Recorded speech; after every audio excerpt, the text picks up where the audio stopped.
കഴിഞ്ഞ 10 വർഷം നിരവധിയായിട്ടുള്ള അഴിമതികൾ, കൊള്ളരുതായ്മകൾ ഉദ്യോഗസ്ഥ തലത്തിൽ നിന്നുൾപ്പെടെ ഭരണ സംവിധാനത്തിൻ്റെ അനുമതിയോടുകൂടി നമ്മൾ പലപ്പോഴും കേട്ടതാണ്.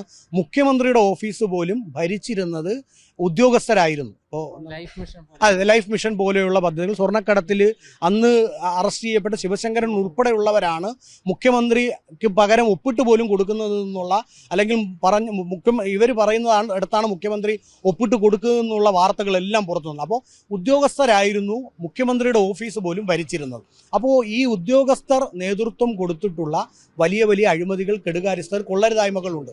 അത് മാറി വരുന്ന സർക്കാർ പരിശോധിക്കുക തന്നെ ചെയ്യും. UDF സർക്കാർ 100% ഈ കൊള്ളരുതായ്മകളെല്ലാം പുറത്തു കൊണ്ടുവരും. കാരണം കഴിഞ്ഞ 10 വർഷം ഇവർ നടത്തിയിട്ടുള്ള അഴിമതികൾ ജനങ്ങൾ അറിയണം. ഇതെല്ലാം ഇപ്പോൾ മൂടി വച്ചിരിക്കുകയാണ്, അല്ലെങ്കിൽ നശിപ്പിക്കപ്പെട്ടുകൊണ്ടിരിക്കുകയാണ്. എത്ര തന്നെ നശിപ്പിച്ചാലും പുതുതായി വരുന്ന സർക്കാർ ഈ കൊള്ളരുതായ്മകളെ പുറത്തു കൊണ്ടുവരിക തന്നെ ചെയ്യും.